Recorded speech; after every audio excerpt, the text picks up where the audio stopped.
예, 8월 17일 토요일 주말 방송이 5%입니다. 다들 잘 쉬고 계시죠? 휴가를 안 간지 좀 됐는데 누가 댓글에 감사하게도 휴가 얘기 물어주시길래 그 성수기 때 휴가를 간지는 좀 됐어요. 뭐 2, 3년간 제대로 쉰 적은 별로 없는데 중간중간 힐링하면서 주식하고 있습니다. 자, 토요일은 주말 방송 세상 돈 공부를 좀 편하게 말씀을 드릴 거예요. 근데 항상 제가 투자에 대한 생각을 하면서 시장을 채시하는 게 가장 기본이라 말씀드리잖아요. 근데 올해는 정말 힘들긴 합니다. 뭐 힘들어도 안 할 수는 없죠. 뭐 세상 일이 뭐 쉬운 게 어디 있습니까? 근데 저는 막 이렇게 좋게 막 그렇게 얘기는 안 들어요. 진짜 실전적으로 현실적인 얘기를 드리는데 오늘 드리는 얘기도 제 어떤 고민들이 많이 녹아 있을 겁니다. 저 같은 보면은 밑에도 적어놨지만 뭐 이코노미스트나 펀드 매니저나 차티스트 아주 전문가는 아니에요. 그쪽으로 파는 사람은 아니고 전 올해 본분 아시겠지만 저는 아주 심플하게 봅니다. 막 고민을 되게 많이 해도 실제로 뭘 사고 팔래 뭐 딱 이것만 고민하면 돼요. 그게 또 저의 어떤 특징이라 볼 수 있으니까 거기에 대한 얘기를 좀 실전적으로 오늘 얘기를 좀 드려보겠습니다. 지난 주말 한번 보셨어요? 지난 주말에 저희가 V자 반등이 계속 간다. 그래도 바닥에서 올라온다. 805 아시아의 그 블랙 먼데이가 찐바닥이라는 얘기를 드리고 당 일주일 동안 잘 올라왔죠. 잘 올라왔습니다. 근데 여기서부터는 또 너무 막 탐욕에 막 추미하지 말란 얘기를 제가 어제 드렸어요. 오래 살지는 않았습니다. 아직 이제 인생 절반 정도 살았다 생각하는데 이 투자하는 거와 우리의 삶이라는 게 정말 사이클적으로 많이 닮아 있어요. 진짜 그렇습니다. 우리가 정말 살다 보면 정말 안 될 때 있잖아요. 정말 힘들고 할 때 바닥에 있을 때는 그래도 희망을 찾고 막 겁이 나고 하지만 그니까 뭔가 또 기회를 찾으면 힘을 내면 또 올라옵니다. 또 그리고 정말 잘 돼서 막 꼭대기에 있을 때는 야 내가 뭐 낸데 이런 게 아니라 오히려 겸손하고 조심하고 또 그렇게 하면서 또 위에를 버티면 또 더 잘 되는 그런 걸 많이 느껴보셨을 거예요.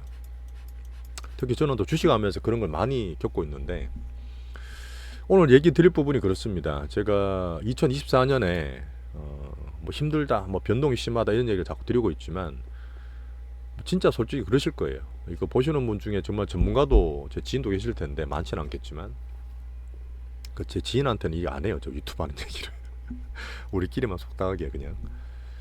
현재 글로벌 투자 상황을 한번 정리를 할 거고 아마 작년에 기억나세요? 작년 딱 1년 전이면 2023년 7월 8월인데 정말 정신없이 슈팅하고 막 난리 났을 때 2차전 기억나시죠?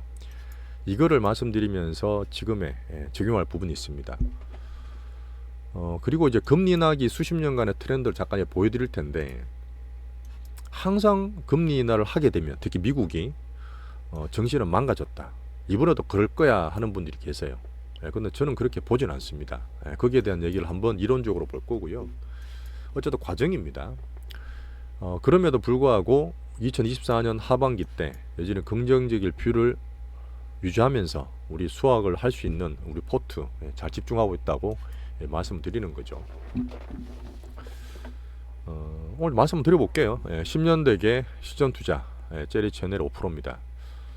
정말 이게 쉬는 중에서도 주말 방송이 그래도 조회수가 많이 나와요. 이틀 동안 올려서인지 모르겠지만 저랑 같이 이렇게 근래 들어온 분도 마찬가지고 오래 봐주셨던 분들께 정말 감사드리면서 오늘도 또 투자에 도움이 되는 시간 한번 마련해 볼게요. 참 실전 투자 우리 그 제리 채널이니까요.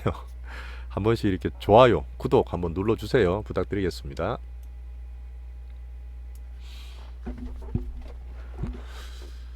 자, 지금 한 이제 2주 지났죠.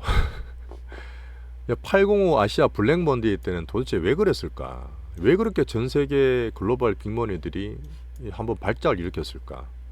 그런 생각을 할 수 있잖아요. 월봉을 보면 어제도 미국장 올랐거든요. 시작을 약간 안 좋게 시작했다가 S&P는 이제 양봉이 나버렸어요. 나스닥도 이제 그 십자처럼 만들어버렸거든요.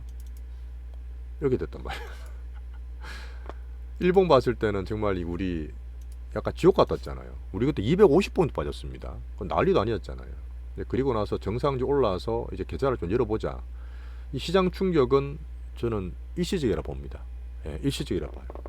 근데 이게 정말 이 변동성이 모이고 모여서 한번 이게 응축돼서 에너지파처럼 팍 발사됐던 미국에 반한 이 엔켈이 작으면 수급 텐트럼이 크게 나왔지 않습니까?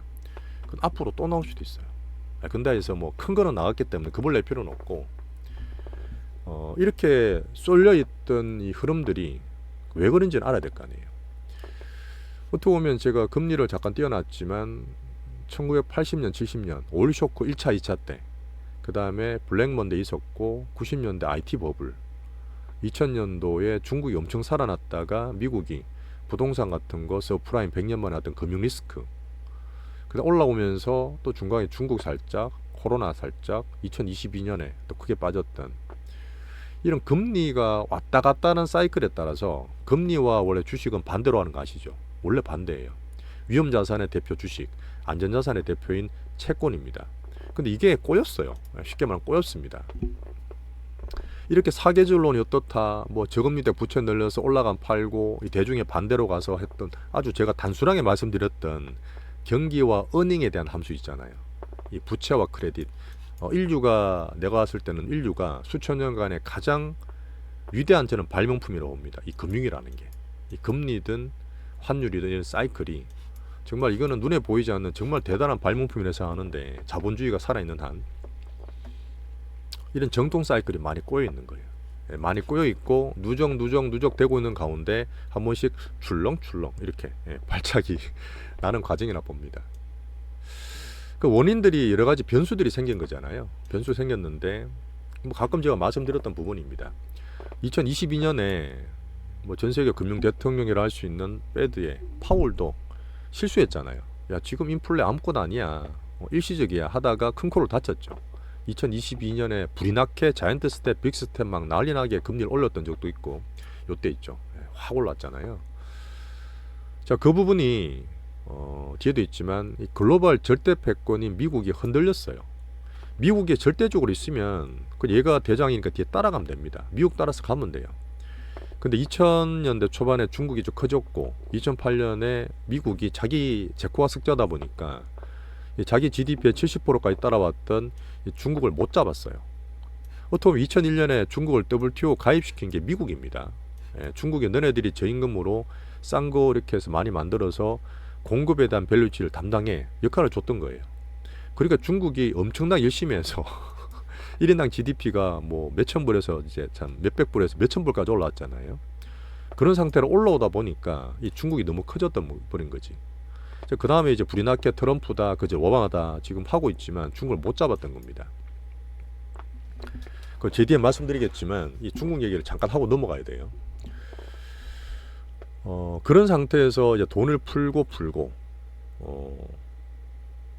이 중국이 빠져나가면서 공급망도 교란이 되고, 그 다음에 버블이나 이 유동성 때문에 인플레가 오고, 이런 금융 사이클에 꼬인 거죠.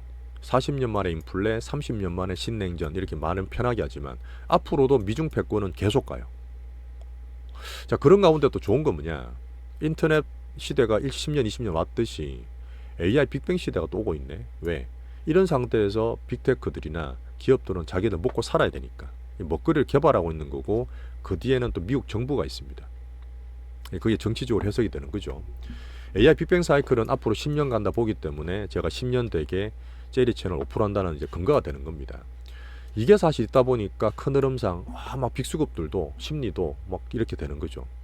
자, 거기에다 단기적으로 미국 대선이 있네. 4년만 오지만 항상 빅이슈가 생겼던 미국 대선이 생겼고, 불확실성의 대명사를 할 수 있는 트럼프까지 가설했습니다. 얼마나 불안하겠어요. 이런 가운데 트럼프가 되면, 아니 트럼프가 아닌 해리스가 된다, 민주당이 된다 하더라도 2025년까지는 그전까지 무리했던 정책, 트럼프가 들어오면 다시 불확실성한 정책, 이거에 대해서 정시의 빅수급들이 금리든 환율이든 특히 정시든 왔다 갔다 불안한 마음들이 이번에 수급 텐텀으로 나왔다고 보는 겁니다. 물론 컨트리 깨진 건 아니에요. 깨진 건 아닌데 그런 등락이 향후도 있을 수 있다. 그걸 기본으로 깔고 가야 됩니다. 그러다 보니까 제가 현금 비중 변동성 때 20% 말씀을 드리는 거예요. 자, 그리고 지금 차트에서 잠깐 보여드리면, 뭐 자주 보여드리는 거죠. 자, 미국으로 돈들이 이 자본주의의 총화의 가장 대표격인 이 자본주의 자체를 알 수 있는 미국 증시로 전 세계 돈들이 다 몰렸습니다. 달러, 증시, 채권 모두 몰렸어요. 모두. 지금 빅테크로 더 몰리고 있는 거죠. 그 사이에 빠지는 거는 안 좋다 보기보다는 이 버블들이 조율이 되고 버블이 좀 안정이 되는 과정이거든요. 2022년에 잘 꺼졌잖아요. 버블이 확 됐기 때문에 2022년에 잘 꺼졌는데 그 사이에 어떤 인플레 때문에 금리 때문에 사이클에 꼬인 상태에서 다시 버블을 만들고 있습니다. 쏠려서. 그러다 보니까 지금 AI 버블이 여전히 10년은 가겠지만 방금 말했던 기본적인 글로벌 인프라든 수급이든 그 다음에 그 정치든 그런 부분 때문에 왔다 갔다 정신없는 그런 상태라 보시면 돼요. 우리가 볼 때는 이 정치적인 부분과 이 미국으로 쏠렸던 이 수급의 쏠림 현상을 조금 더 변동성의 원인이라 봐야 됩니다. 앞에 1, 2, 3번은 좀 길게 봐야 되는 거예요. 길게. 4번, 5번을 조금 더 신경 쓰면서 제가 단기 변동성을 보고 있는 거죠. 앞에 말했던 2000년대 초반에 중국을 이 자본주의의 글로벌 밸류체인 끌어들였던 건 미국입니다. 근데 너무 키워놨잖아요. 또 잡아야 될 때 못 잡았기 때문에 앞으로 미중 패권이 계속 갈 거고 그럼 때문에 인플레라든지 이런 것들은 쉽게 안 잡힐 수 있어요. 근데 2022년에 2013년에 그 금리를 엄청나게 이렇게 급하게 올리면서 한 번도 이런 적 없었어요. 추세를 보더라도 이렇게 금리 올린 적 없었잖아요. 자, 미국 경제 다 망가진다 했습니다. 다 그랬잖아요. 근데 망가졌어요? 안 망가졌습니다. 어떻게 보면 금융 시스템을 안정적으로 유지를 잘했기 때문에 금융 시스템이 안정적인 가운데 수급 쪽으로만 텐트를 있었던 거예요. 그죠? 금리 때문에 그랬고 작년에도 올해도 지금 수급 때문에 그러다 보니까 근본적인 금융 시스템의 문제는 아직 아니라 보는 거예요. 향후 AI 반도체, AI 빅뱅에 대한 사이클의 성장도 봐야 되겠지만 정치와 수급의 흐름으로 변동성을 보는 게 현실적으로 저는 맞다 봅니다. 여기 3개 정도 보완을 하면 어차피 지금 미국의 패권이 금융과 에너지와 국방 3대 절대 패권이에요. 그런 상태에서 뭐 좀 흔들리고 있는 가운데죠. 빠져나가기도 하고. 근데 가장 중요한 패권은 이제 기술 패권입니다. 그게 이제 AI 반도체랑 맞물려서 가는 거고 중국이 빠져나가다 보니까 이제 미국이 자체적으로 제조업을 부양하기 위해서 자기 나라 돌아와서 공장을 다 지어라 몇 년 갈 거고 AI 패권 앞으로도 10년 저는 갈 거라 봅니다. 근데 지금 이런 건 있어요. 이거 잠깐 말씀드릴 부분이 우리가 지금 변동성 있는 가운데 투자를 조금 더 용이하게 하기 위해서는 계속 선택 집중 말씀드리잖아요. 즉 공격도 하지만 수비 방어를 말씀드리잖아요. 자, 글로벌리 봤을 때 2022년, 23년에 미국이 흔들렸을 때 가장 나왔던 건 뭐죠? 자, 이제 중국 사자. 자, 중국의 바닥이니까 중국의 차례다. 2000 초반에 그랬듯이 그렇게 봤지 않습니까? 근데 2, 3년 지나 보니까 중국이 어떻죠? 이제는 좀 이제 사람들이 알죠. 야, 중국 경제 만만찮아. 이게 부흥하고 부활되기가 쉽지 않을 걸 이란 보는 그 흐름들이 많죠. 제가 차트도 보지만 그 원인이 시진핑 독재라든지 한 수십 년간 쉽게 해서 GDP 연으로 10%씩 만들었던 이 도시화, 부동산 금융이 너무너무 심해. 부실이 너무너무 심해서 이거는 오히려 살리는 게 아니라 죽지 않게 만드는 서바이벌이 목표입니다. 그죠? 그 상황에서 또 주택에 얼마나 이 중국 이민들이 몰려 있어요. 집을 몇 채 들고 있다가 돈 벌자고 들어왔던 분들이 다 물려서 그냥 다 안 됐게 됐단 말이에요. 그래서 어떻게 보면 소비 부양을 해야 되는 게 정책이고 중국 경제의 가장 큰 장기 비전인데 이 소비 부양이 쉽지 않는 거예요. 그러다 보니까 중국 소비 관련주도 저는 투자를 안 하고 있는 거죠. 그래서 지금은 치킨 게임 그래서 전기차든 뭐 태양광이든 이런 걸 막 밀어내서 어떻게든 자기의 흐름 위안하든 그런 것들을 글로벌적으로 스며들게 하고 있는 중국 경제입니다. 2000 초반에는 합법적으로 이 경제 내에서 자기들이 저가를 만들어서 디플레를 수출했다 그러면 지금 미국의 견제를 받는 와중에 억지로라도 싼 거를 막 공급하면서 치킨 게임을 유발하고 있는 거죠. 거기에서 이제 AI 패권 같은 거는 미국과 계속 이제 부딪힐 거고 쉽지 않습니다. 그 말은 뭐냐? 레이 달리오도 그랬지만 이제 철회했잖아요. 미국이 안 좋다 해서 중국으로 돈이 쉽게 안 간다는 거예요. 암만 시진핑이 외자유 취하자 돈 좀 들어오세요 해도 쉽게 안 가잖아요. 그래서 지금 또 보면 미국이 떨어지면 돈이 확 빠져서 어디로 간다는 게 아니라 중국이 쉽지 않기 때문에 그래도 빅테크, 빅머니 기준에서는 미국에서 놀려는 기본적인 마인드는 있습니다. 그런 면으로 절대 패권이 흔들린다 해서 돈이 확 빠져서 딴 데로 갈 데도 없어요. 그런 면이다 보니까 좀 변동성 가운데 움직일 수 있는 면이 있습니다.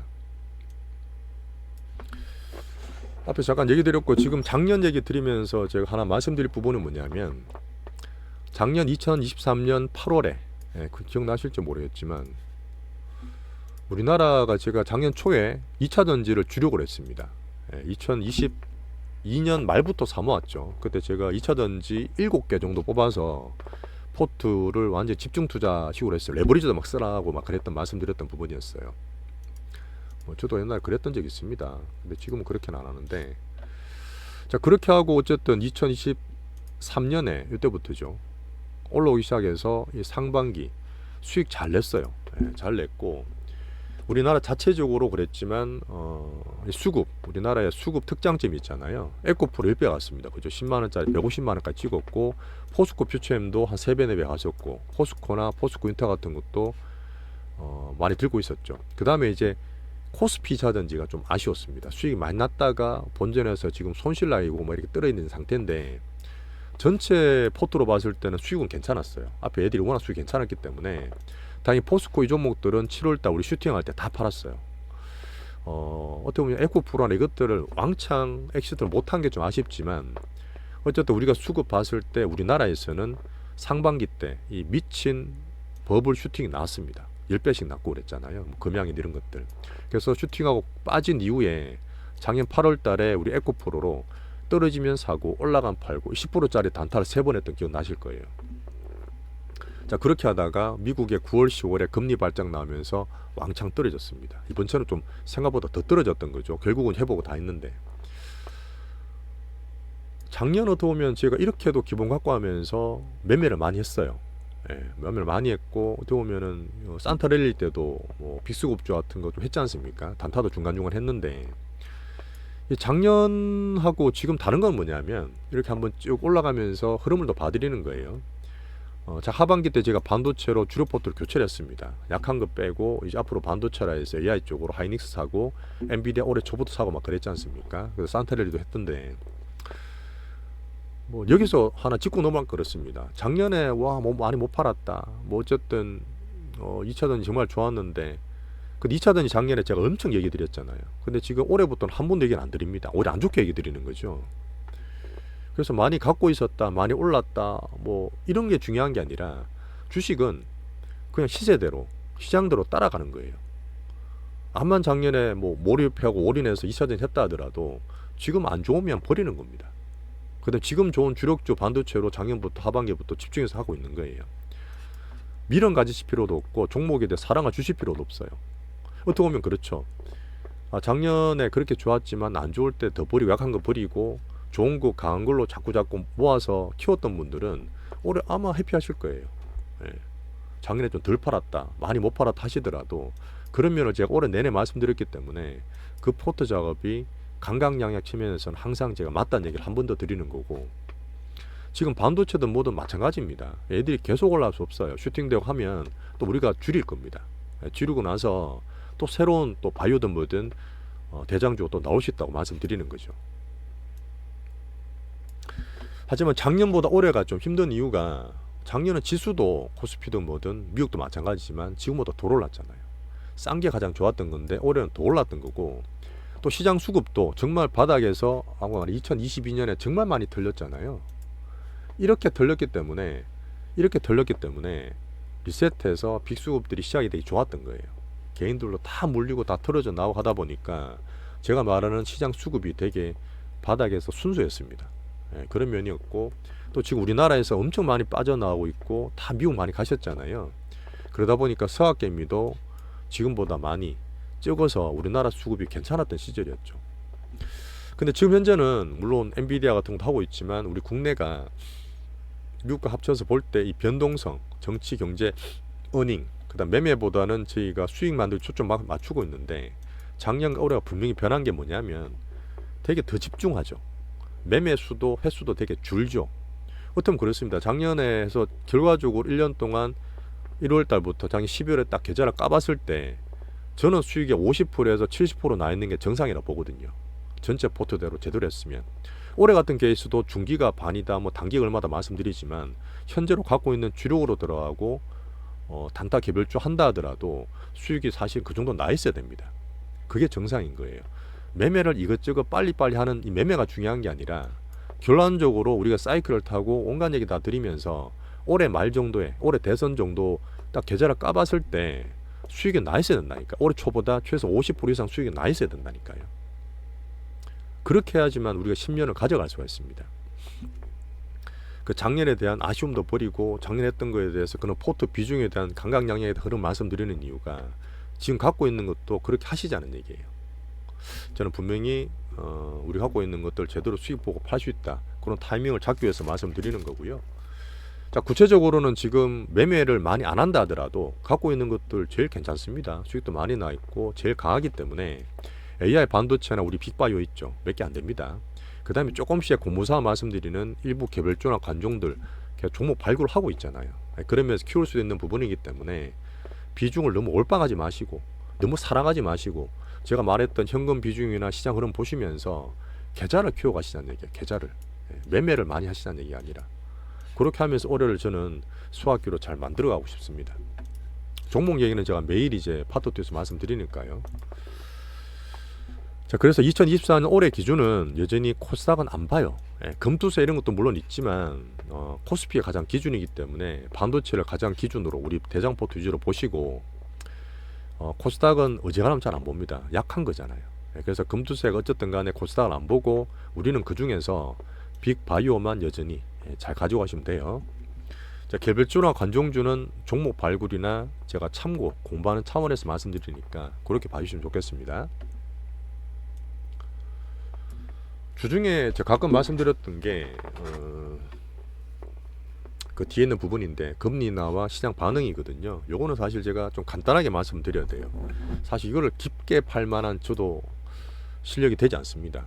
왜냐하면 앞에 말씀드렸지만 이번 같은 케이스 2022년에 왔던 이 금융이나 이 사이클에 대한 케이스는 되게 특이해요.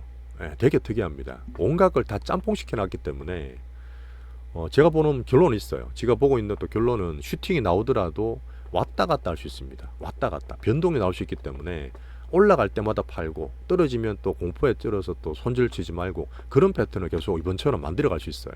생각보다 더 떨어지면 손절치거나 비중 줄이는 게 아니에요. 또 반등 주면 막 타격되면 더 따라서 하는 거 아니에요. 그런 변동을 남았는 3개월 동안 거칠 수 있다는 얘기를 드리는 겁니다. 물론 V자 반이 계속 쭉쭉쭉 들어가서 이제 V자 반응이 잘 나오고 있잖아요. 잘 나오고 있는데 이 V자 반동이 쭉쭉쭉 들어가서 전고점까지 간다. 그럼 근처에서 딱 팔면 좋아요. 제가 항상 말했던 전고점 부근에서 팔면 되는데 얼마나 약하냐 강하냐 또 미국의 경기 어떠냐에 따라서 나스닥도 마찬가지겠지만 전고점 바로 가서 돌파된다고 보기는 힘들어요. 아마 시장에서 다 그렇게 보고 있을 겁니다. 그런 면이다 보니까 등락을 맞추지는 못하겠지만 이 과매도 됐던 상태가 올라와서 올라가게 되면 여기서부터는 이 변동성에 대한 매매 전략을 가져갈 거예요. 자, 구체적으로 제가 이제부터 올라가는 거는 막춤에 경계하라 그랬죠. 어제 보시면 엔비디아도 우리 갖고 있는 종목이지만 120불 중후반 130불부터는 막 따라 사는 거 아니라 그랬지 않습니까? 오히려 갖고 있는 걸 팔아야 돼요. 저도 팔자고 비중을 줄일 수도 있습니다. 그런 얘기를 드리다시피 이 V자 반등의 변동성에 맞는 어떤 현실적인 얘기를 드릴 거예요. 요건 의견만 드릴게요. 사실 제가 이걸 좀 준비를 좀 했는데 저번에 미국 대선 때 제가 했던 방송을 한 1시간 정도 했는 걸 안 올렸어요. 제가 공부를 많이 하긴 했는데 오히려 딴 걸로 제가 대체를 시켜드렸잖아요. 다른 분 했는 거. 이거를 제가 말씀드리기에는 제가 이코노미스트가 아닙니다. 그래서 간단하게 제가 결론만 내고 말씀드릴게요. 뭐 결론이 중요한 거니까. 좀 얘기해드렸던 미국의 금리와 정치 사이클은 나름 편하게 왔었습니다. 항상 우라가미 구미호처럼 사계절론이 있었고 실제로 딱 결론 모으면 그래요. 야, 금리 인하되면 항상 리세션 회색 부분에 왔어요. 진짜 그랬잖아요. 중동에 어떤 오일 쇼크 있었을 때도 어쨌든 금리가 떨어지기 시작하면서 리세션이 왔었고 90 초반도 그때 블랙먼데이 이후에 왔었고 그 다음에 이 뒤도 다시 있었어요. 이게 이제 닷컴 버블 때인데 그때도 금리가 내리면서 왔었고 서프라임도 그랬었고 그 사이에 사실 2018년에 있었거든요. 18년 나 말씀드릴 게 있는데 리세션 아니었어. 근데 정시가 20% 넘게 떨어진 적이 있었습니다. 그때도 있었고. 자, 근데 지금 크게 금리를 내리는 원인을 봐야 돼요. 금리를 내리는 원인. 어떻게 보면은 이때 오일 쇼크 때라든지 그 다음에 닷컴 버블이나 이 서프라임 때는 금리를 올렸을 때는 경기가 좋았으니까 올랐지만 결국은 금리가 금융 시스템 망가지다든지 금융이 발작이 일어나서 왕창 무너지면서 결국은 금리를 내릴 수밖에 없는 상황이었습니다. 네, 내릴 수 없는 밖의 상황. 그 약간 시차는 다 있지만 지금 금융 시스템에 위기가 올까요? 금융 시스템이 작년 SVB 사태도 있었지만 뭐 상업용 부동산의 리스크도 안고 있지만 미국 경기가 이번도 겪겠지만 갑자기 왕창 떨어지게 소비와 고용이 왕창 꺾이게 둘까요? 그건 힘들지 않겠습니까? 예, 뭐 정치든 뭐 미국 대선이든 핑계를 대더라도 이렇게 큰 이 진짜 항공모함 같은 미국 경제가 그렇게 되기는 힘들잖아요. 향후적으로 물론 봐야 될 게 저희가 미국 경제 속도잖아요. 연착륙이냐 경착륙이냐 계속 싸울 겁니다. 그러다 보니까 왔다 갔다 할 수 있는 변동성을 말씀을 드리는데 저는 확률 되게 높은 확률로 금융 시스템의 리스크는 쉽지 않다 봅니다. 왜? 2008년에 미국 바보가 아니잖아요. 2008년에 서프라임 때문에 그렇게 고생을 난 다음에 지금 은행들, 빅은행들은 아무것도 못해요. 리스크 있는 상품 발행도 못합니다. 그 도트 프랭크 말씀드렸잖아요. 그러다 보니 금융 시스템 리스크는 쉽게 안 갈 거라 봐요. 이번에 왔던 거는 금융 시스템이 아니라 어떤 금리에 대한 단순 발작, 그 다음에 수급에 대한 발작이었어요. 이번 수급 발작은 처음이었지만 그러다 보니까 미국 경기에 대한 부분은 여전히 근본적으로 금융 시스템까지는 안 간다 저는 봅니다. 추세가 확 꺾이는 상황은 아니라 보는 거죠. 물론 시장은 아무도 못 이깁니다. 이거 가장 기본이긴 한데 이분도 시장을 못 이기니까 야 막 빠지는 거 아니냐 했는데 결국은 수급의 어떤 이벤트로 끝나버렸죠. 그래서 지금 앞으로 남은 기간은 현 정부가 정시를 올린다, 경기 괜찮다, 쉴드 치는 그 연착륙에 대한 모두와 뭐 트럼프 얼마나 걸릴지 모르겠지만 또 불안한 시장의 자체적인 아까 말했던 워낙 쏠리고 쏠렸던 그 모였던 그런 수급들의 출렁거림, 그런 단수 공포 변동 구간이 있겠지만 이거의 싸움입니다. 계속 변동성 나올 거예요. 그래서 난이도가 상상상인 거죠. 하지만 그래도 미국 경기가 급부러지냐? 샵률이다, 실업률 4%가 높은 게 아니에요. 우리나라가 7%대 나오고 막 10몇 프로 나오는 데 많은데 그 샵률을 창시한 그분도 얘기했듯이 지금 미국의 어떤 고용률 같은 게 코로나 이후에 그 다음에 또 아시잖아요. 미국은 아기를 안 낳아도 전 세계에서 수백만 명씩 계속 들어갑니다. 계속 들어가기 때문에 인구에 대해 걱정 없는 나라예요. 미국이. 앞으로도 그럴 거고요. 그러다 보니까 미국 경기는 고용을 이 들어오는 이민자, 뭐 불법이든 아니든 그걸 고용을 약간 조절할 수 있는 룰이 분명히 있습니다. 그런 게 어떤 지금 현 정부에 컨트롤할 수 있는 쉴드라 볼 수 있는 부분이라서 소비는 돈으로 메꾸죠. 지금 보니까 또 전당대 하면서 여러 가지 또 밑에 빈부차 때문에 돈으로 풀어서 막 지원하는 정책 공약을 엄청나게 해리스가 내고 있더라고요. 소비를 바치는 겁니다. 적극 바칠 거예요. 어쨌든 나중에 터지든 말든 소비를 적극 바칠 거고 고용도 쉴드를 칠 거라 저는 봅니다. 지금 나오는 경제 지표를 저는 다 믿진 않아요. 이게 미국 대선의 특이함입니다. 특수성이고. 자, 그래서 이게 사실 이렇게 되다 보니까 제가 기준적인 금융 사이클이 아니라 이 변수나 정치에 조금 기대는 면 때문에 저도 마인드는 좀 그런 건 있어요. 하지만 2022년에 그렇게 미국 경기가 박살난다, 급하게 올랐던 금리에도 불구하고 미국 경제는 어쨌든 잘해왔어요. 2021년 2년에 파월이 물론 실수를 했지만 트럼프가 지금 막 겁을 주고 있지만 앞으로 남은 기간 급 부러지지 않고 파월이 2, 3년 잘한 것처럼 적당히 잘 막으면 돼요. 어쨌든 우리는 올해가 중요한 거니까. 그런 면으로 저는 여전히 긍정적으로 보는 면이 있습니다. 자, 그래서 내년도 다 그렇게 보죠. 올해 미국이 GDP가 2% 넘어가고 내년도 떨어져 봐야 2%대, 1% 후반은 나올 거다. 그러면 리세션이 올 수는 없어요. 그 리세션의 정의를 말씀드렸잖아요. 2분기 연속 마이너스 GDP가 나와야 된다고요. 리세션이 아니죠, 사실은. 그냥 연착륙인 거죠. 소프트 랜딩. 이 확률 여전히 높게 대전제로 보는 거고, 정치에 대한 부분 때문에 미국 대선 전 정시 상방을 조금 더 파워풀 있게 해리스나 민주당의 지금 지지율을 보면서 저는 챙길 겁니다. 내년도 미국은 연착륙되면서 금리가 확 빠지는 게 아니라 방금 얘기했던 금리가 떨어지면 계속 빼잖아요. 그렇게 해도 제로금리 만들어 버립니다. 그렇게 리셋되고 정시 박살나고 다시 시작하는데 지금은 그런 게 아니라 떨어지더라도 출렁출렁 거릴 수 있다는 거예요. 금리가 출렁출렁. 빠져봐야 4%대. 우리나라 빠져봐야 3%대. 이렇게 왔다 갔다 할 수 있기 때문에 너무 극단적으로 보진 말자. 변동성 감안하면서. 예. 요게 사실은 어떻게 보면은 시원하게 슈팅한 팔고 나오 이렇게 말씀드리면 좋겠는데 현실적인 부분입니다. 이 현실적인 부분이에요. 예, 변동성을 감안하면서 하반기를 좀 보자. 올라가면 팔지만 떨어지면 겁내지 말자. 그런 패턴이 계속 나올 수 있습니다. 현실적으로 실전 얘기를 드리면서 조금 결론이 찜찜하긴 하죠. 물론 봐야 된다는 얘기긴 하지만 뭐 시장은 체이싱하는 것도 제 특기니까 정치 얘기를 잠깐 하나 더 드릴게요. 오늘부터 이제 미국 민주당 전당대회가 나옵니다. 어쨌든 7월 달에 트럼프가 귀에 총 맞고 주가가 급락했죠. 그 다음에 미국이나 해리스가 부통령하고 BOJ에 반성문 내고 정시가 다시 V자 반응 급반등 주고 있죠. 어쨌든 그게 정치적으로 맞아 떨어지니까 그 패턴을 저는 보고 있는 거예요. 같이 한번 보시죠. 지금 전현직 대통령이 다 출동합니다. 민주당에 인사들이 많잖아요. 3명이 있죠. 뭐 3명이면 오바마부터 뭐 있겠죠. 민주당 핵심 인사 다 나올 거고 어쨌든 지금 이런 쪽으로 당 전면적으로 뭐 지지의사 표현을 하면서 아까 얘기했던 해리스가 여러 가지 공약들 내놓고 있습니다. 돈 쓴다는 공약이에요. 소비를 부양시키고 빈민 밑에 있는 분들한테 돈을 갖다가 주겠다는 공약들이 엄청나게 많이 나오고 있습니다. 자, 거기에서 재무장관 옐런도 좀 도와주겠죠. 바이백도 있고 뭐 9월 11일 날 또 뭐 4월 달처럼 세금 부과기한 얘기를 하고 있는데 저는 단기적인 이슈라 저는 보고 있고 그런 면 때문에 정치를 조금 더 봐야 된다. 지난주 말씀드렸던 부분이잖아요. 그런 면 때문에 흐름을 좀 본다. 얘기를 좀 드리겠습니다. 이번에도 마찬가지예요. 트럼프가 온다 그러니까 야 엔켈이 급난다. 트럼프 오면 미국 정치 큰일 날 수도 있는데 라는 것도 영향이 있다 보는 거죠. 정치와 경제와 정치가 다 맞닿아 있습니다. 이런 변동성 때문에 저는 현금 비중 20%를 권고드리는 거예요. 마찬가지로.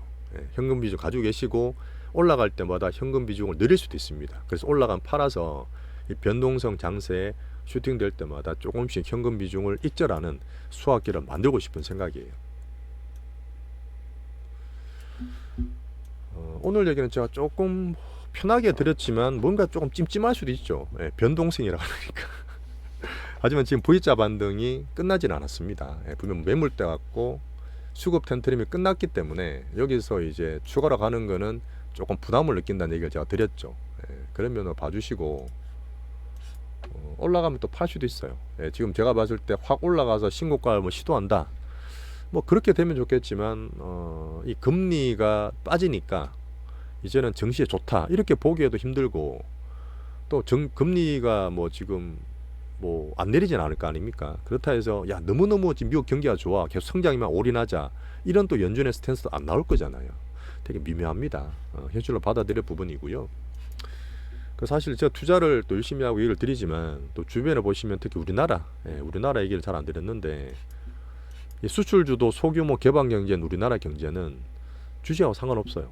우리나라 민생은 정말 힘든 거 저도 알고 있고요. 어떻게 보면 지금 뉴스든 문화든 여러 가지가 옛날 생각과 추억들을 되게 소환을 많이 합니다. 다 90년대 많이 생각하시고 2000년대 막 싸이월드 막 생각하고 오시는 거 저 보고 있는데 자, 그럼에도 불구하고 우리 실전 투자자들은 미래를 그려야 돼요. 미래 비전을 그리면서 또 성장을 추구하고 새로운 시장 변화를 계속 체이싱해 나가야 됩니다.